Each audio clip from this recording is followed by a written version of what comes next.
வணக்கம். இன்னைக்கு நாம பார்க்க போற விஷயம் என்னன்னு பார்த்தீங்கன்னா, டாபிக் என்னன்னு பார்த்தீங்கன்னா, கண் பிரச்சனைகள் சார்ந்தது. இப்போ கேட்ராக்ட் அதான் ரொம்ப ஃபெமிலியராக இருக்குது. எங்கே பார்த்தாலும் வயசானவங்க 40-50 வயசு ஆகிடுச்சுனாலே கேட்ராக்ட் ஆப்ரேஷன் தான் இப்போ எல்லாருமே பண்ணுறாங்க இல்லையா. அது போக சின்ன குழந்தைகள்லேருந்து எல்லாருக்குமே இப்போ கண் சார்ந்த பிரச்சனைகள் நிறைய இருக்குது. அதாவது ஒரு 5 வயசுலேருந்தே கண்ணாடி போட ஆரம்பிச்சிட்டாங்க இல்லையா. கண்ணாடினா ஒரு காலத்தில் 40லேருந்து 50 வயசுக்கு அப்புறம் தான் கண்ணாடி போட்டு இருந்த காலம் போட்டு இன்றைக்கி பார்த்திங்கன்னா சின்ன சின்ன குழந்தைகள் கூட கண்ணாடி போட ஆரம்பிச்சிட்டாங்க. அப்புறம் பவர் இன்க்ரீஸ் ஆகிருக்கு. போட்ட குழந்தைங்க இது வரைக்கும் கரெக்டில் சரித்திரமே இல்லை. இருக்க பவர் கூடிட்டே தான் இருக்குது.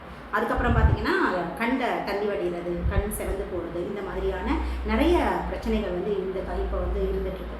ஸோ கண் வந்து பிரச்சனையாக ஏன் வந்து கண்ணில் இவ்வளோ பிரச்சனைகள் இருக்குது. கண்ணுக்குன்னு ஆப்ரேஷன் பண்ணுறது இல்லை கண்ணுக்குன்னு தனியாக ட்ரீட்மெண்ட் எடுக்கிறதெல்லாம் சரிதானா, கண் ஆப்ரேஷன் எந்த அளவுக்கு சக்ஸஸ்ஃபுல்லாக இருக்குது அப்படிங்கிறத பற்றி நாம் பார்ப்போம். சரிங்களா. கண்களில் ஏற்படுற பிரச்சனைகள் எதனால் ஏற்படுது அப்படின்னு பார்த்தீங்கன்னா, மூலக பாதிப்பு தான். அதாவது நம்ம உள்ளுறுப்புகளில் 12 ராஜ உறுப்புகள் தான் மேஜர் உறுப்புகள். சரிங்களா. நம்ம உடம்புக்குள்ள 1000 உறுப்புகள் வந்து இயங்கிட்டுருக்கு. கண்ணுக்கு தெரிஞ்சு கண்ணுக்கு தெரியாத.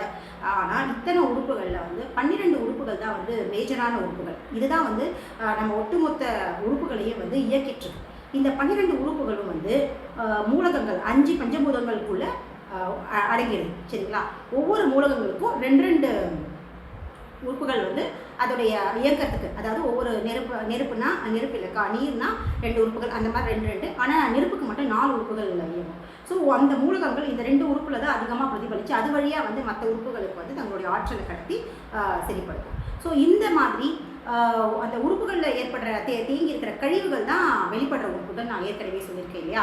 ஒவ்வொரு உறுப்புகளும் வெளி உறுப்புகள் ஒவ்வொன்றும் உள்ளுறுப்புகளுடைய ரிஃப்ளெக்ஷன் தான். சரிங்களா. இப்போ காதுன்னு எடுத்துக்கிட்டிங்கன்னா கிட்னி, நான் ஏற்கனவே சொல்லியிருக்கேன். மூக்குன்னா லங்ஸு, அப்புறம் வந்து உதடு அப்படின்னு பார்த்தீங்கன்னா வயிறு, மண்ணீரல். ஸோ இந்த மாதிரி வெளியில் இருக்கிற ஒவ்வொரு உறுப்புகளுமே வந்து உள்ளுறுப்புகளுடைய பிரதிபலிப்பு.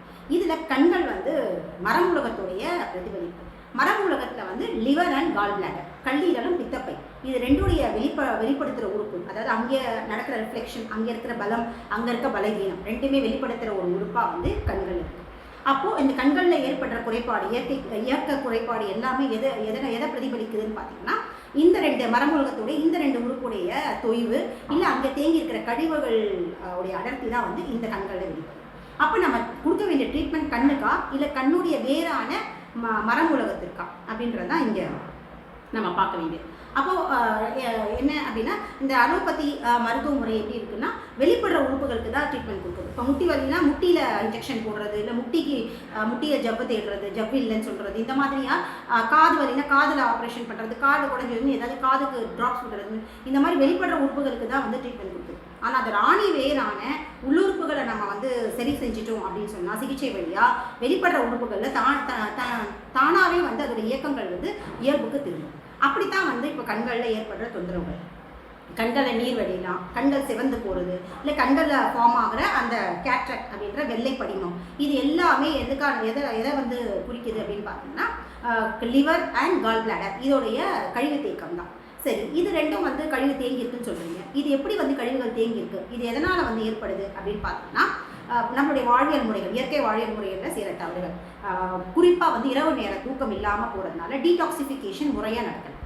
அதாவது கல்லீரல் அப்படிங்கிறது வந்து ரசாயன தொழிற்சாலைன்னு சொல்லுவாங்க. அதாவது நம்ம எடுத்துக்கிற ரசாயனங்கள் உணவு வழியாகவும் சரி, இல்லை மாத்திரைகளாகவும் சரி, மருந்துகளாகவும் நம்ம எடுக்கிற எல்லா ரசாயனங்களுமே எங்கே போய் ஸ்டோர் ஆகுது, யார் சுத்திகரிப்பா அப்படின்னு பார்த்தீங்கன்னா இந்த லிவர் தான். லிவர் தான் அந்த ரசாயன கழிவுகளை தனக்குள்ளே சேகரித்து வச்சு அதை சுத்திகரிப்பு பண்ணும்.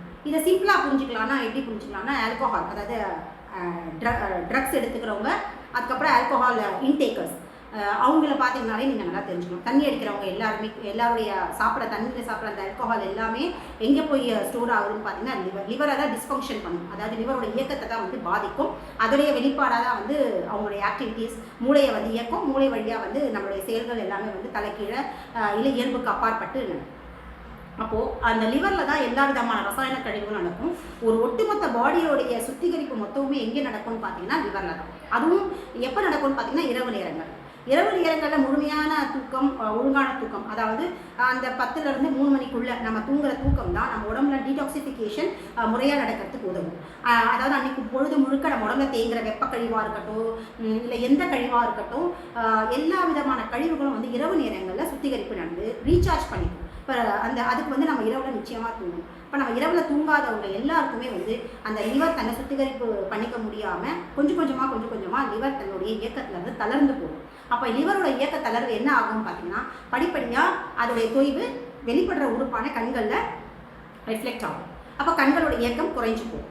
ஆனால் இதுவுமே கூட உடம்போட சரி செய்கிற ப்ராசஸ் தான் அப்படிங்கிறத புரிதல் மட்டும் எப்போவுமே நம்ம மைண்ட்குள்ளே இருக்கணும். அதாவது லிவர் வந்து தன்னை சரிப்படுத்திக்கிட்டு இருக்கு, அதோடைய ஆற்றல் மொத்தமும் அதை சரிப்படுத்துறதுனால கண்களுக்கு பகிர வேண்டிய ஆற்றல் வந்து குறைஞ்சிருக்கு. அப்போ கண்களில் கொஞ்சம் பார்வை குறைவு, இல்லை கண்களில் அந்த கழிவை வெளியேற்றும் போது கண்கள் நீர் வடிகிறது, எந்த மாதிரியான கழிவுகள் தேங்கியிருக்கோ அதுக்கு ஏற்ற மாதிரி அது கண்களில் வெளிப்படும். அவ்வளோதான். லிவரில் எப்படி கழிவுகள் தேங்கியிருக்கோ அதுக்கு ஏற்ற மாதிரி, அதாவது நீர் மூலகத்தோ ஏற்படுற தொந்தரவுகள்னால லிவர் பாதிக்கப்பட்டிருக்குன்னா நீர் வழி வச்சு அது வழியாக வந்து சரிப்படுத்திக்கும். இல்லை உஷ்ணத்தினால வெப்பத்தினால அதிகமான கழிவுகள் தேங்கியிருக்கு, வெப்பத்தினால லிவரில் வந்து கழிவுகள் அங்கே தேங்கி இருக்கும்போது கண்கள் சிவந்து போகிறது, கண்களில் ஊழ கட்டுறது, அந்த மாதிரியான தொந்தரவுகள், கண்கள் அந்த மாதிரியான தொந்தரவுகள் ஏற்படும். இல்லை காற்று மூலகங்கள் அதிகமாக பாதிக்கப்பட்டிருக்கு, அது அதோடைய கழிவுகள் எல்லாம் லிவரை போய் தேங்கி இருக்கு அப்படின்ற பட்சத்தில் கண்கள் அந்த வெள்ளை படிமம் இருக்கு இல்லையா, கேட்ராக்ட், அது மாதிரியான பிரச்சனைகள் ஏற்படும். ஸோ இதுக்கு வந்து ஆப்ரேஷன் தான் தீர்வா? அப்போ இதை குணப்படுத்த முடியாது ஆப்ரேஷன் இல்லாமல் அப்படின்னு பார்த்தீங்கன்னா நிச்சயமாக வந்து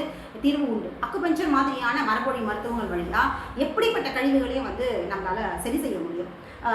இப்போ வந்து இப்போ டாக்டருங்க என்ன செய்கிறாங்க, கண்ணில் கேட்ராக்ட், அதாவது அந்த உள்ளே இருக்கிற கருவிழிக்குள்ளே இருக்கிற அந்த சின்ன பியூப்பிள்ன்ற மாதிரி சின்னதாக இருக்கு இல்லையா, அதில் வந்து அந்த கழிவு வந்து படிஞ்சிருது, அந்த வெள்ளை கழிவு படிஞ்சது. இப்போ டாக்டருங்க என்ன செய்வாங்க, அந்த வெள்ளை கழிவை உரிச்சு எடுத்துப்பாங்க. உரிச்சு எடுத்துட்டா அது சரியாயிடுச்சு, கண்ணில் இது பண்ண. ஆனால் இது வரைக்கும் கண்களில் அந்த மாதிரி படிஞ்சு ஆப்ரேஷன் பண்ணதுக்கப்புறம் பார்த்தீங்கன்னா திரும்பவும் உருவாகிறதுக்கான பாசிபிலிட்டிஸ் இருக்குது.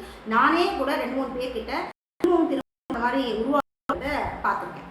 அப்போது ஒரு விஷயம் வந்து இப்போ கட்டி வந்தால் கட்டியை மட்டும் எடுத்துட்டா அதுக்கு மட்டும் ஆப்ரேஷன் பண்ணால் கிடையவே கிடையாது.